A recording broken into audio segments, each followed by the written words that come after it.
All right, hello everybody. Thought I'd do a little video about AI and maybe that we don't have to be all so worried after all.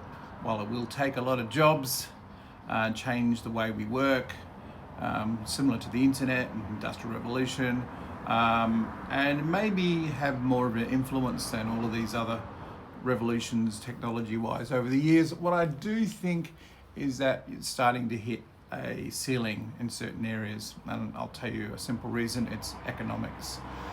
The reason is tokenization.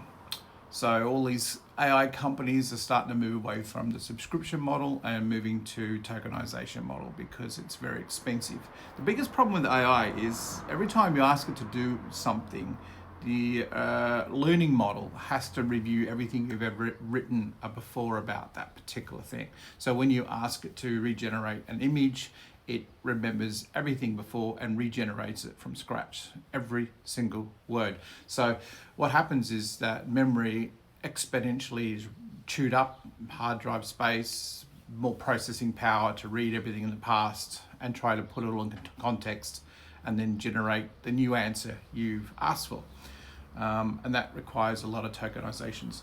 And the bills come due for a lot of companies now recently, and they've started thinking twice about the whole AI solution. Recently, a CTO of a big AI company did a presentation to the Uber board, and it's quite famously reported now that for an hour he showed them, how AI can manage their emails and do some other pretty simple tasks and replace the employees. And that was all fine and well, but at the end of that 1 hour session, that was a $1,200 bill for the tokenization of these tasks, which would have been cheaper to allow the humans to currently do it. And that's happened same with Walmart as well. Walmart allowed all their engineers to use unlimited tasks in AI questions. And so what's been happening more and more is that essentially people are starting to see that, it's like playing poker with AI.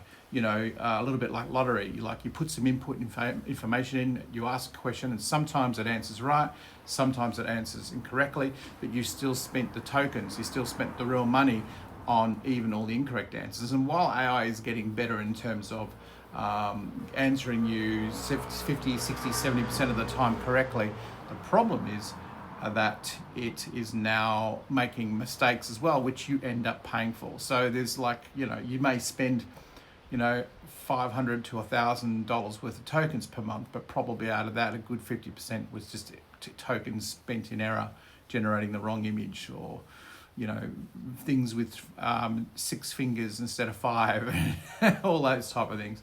And keeping in mind, as time goes on, the history you build up with AI means that every time you ask questions about particular problems or projects you have, it has to go back through every word and all the history to contextualize your request as best it can. It doesn't have any other way to do it. So the learning models themselves are intense in terms of memory and CPU usage, which I think is now going to start causing a bit of a pullback on spending on AI. And it'll be more measured, like everything is usually in the end. So the internet's a useful tool for us all, but still, there's some things that are better to have face-to-face, and you still have to do some things manually. And I think that'll be a little bit like AI as well. So while it will certainly change the way we work, I don't think it's going to be anywhere near as bad as people think, simply because of economics. And the fact of the matter is we just don't have enough energy and memory in the world now, and CPU usage and power to continuously scale up AI in the way it's been scaled now. And the market's starting to splutter that particular situation, which hopefully might mean that things will slow down a bit and we'll be able to catch up a little bit. I mean, even people like me who are in the IT industry predominantly, and I use AI models everywhere. I've got all of them and I use all of them, and some of them made a great impact on the way I do business. But a lot of the time I'm spending asking the same questions, or I'm trying to trick the AI system in giving me the answer that makes the right image, because I need to know how to vibe talk it, and things like that. So that's where the disadvantages are still. It's still very early days. It's requiring enormous amounts of power. And now the subscription models, which are like 20 a month, are sort of starting to disappear slowly but surely, because they're losing money for these AI companies in enormous amounts of money. So they have to move to a tokenization system, which means, pay per use, which means you're going to be a lot more careful on what you spend on AI, which means it slows everything down nicely, and it gives us all a chance to catch up and use the technology in a more positive way, rather than just replacing everybody that works around us and thinking that's the solution, because it certainly isn't. I mean, I'm sure everyone here's run into the various problems with AI, the support loop where you just go around and around in circles and get nowhere, begging for a human in the end, which doesn't exist. And a lot of these things will, and the cost and just the frustration occasionally, it doesn't remember things, so you have to, put all the information again. So it's not perfect, and won't be based on the model. It's very advanced and very intelligent in terms of referring back to itself and history and context, but it still is just a model that's based on recall. So anyway, we'll see what happens. And I thought I'd just do this video just to update everybody, to give them my view on AI, and that I don't think it's going to be quite as bad as we all think it will be. There certainly will be some shaking up of the way we work in the industry and everything, but at the moment I think it'll be not so bad as what we were predicting a few months ago. And I think AI will have a pullback, which means the markets will have a pullback, which hopefully means that some of the other things like Bitcoin will go back up. But and I'll do a Bitcoin video another time, because I have some views on that as well. And it's been very, very, pretty tough on us Bitcoin people in the last few months, 6 months, 8 months. But now I've got a pretty good idea what I think is going to happen.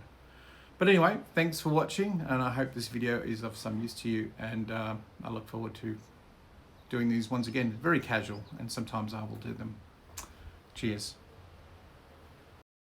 Yeah, and if you like this video, maybe you can subscribe to my YouTube channel. That's where I'll be posting them and liking them.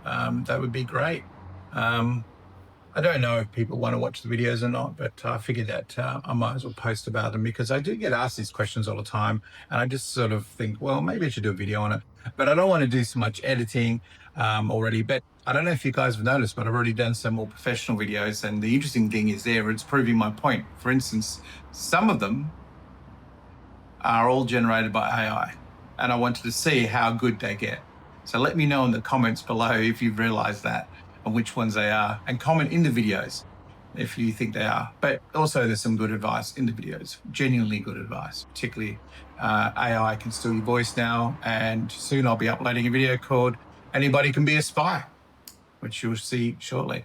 Cheers.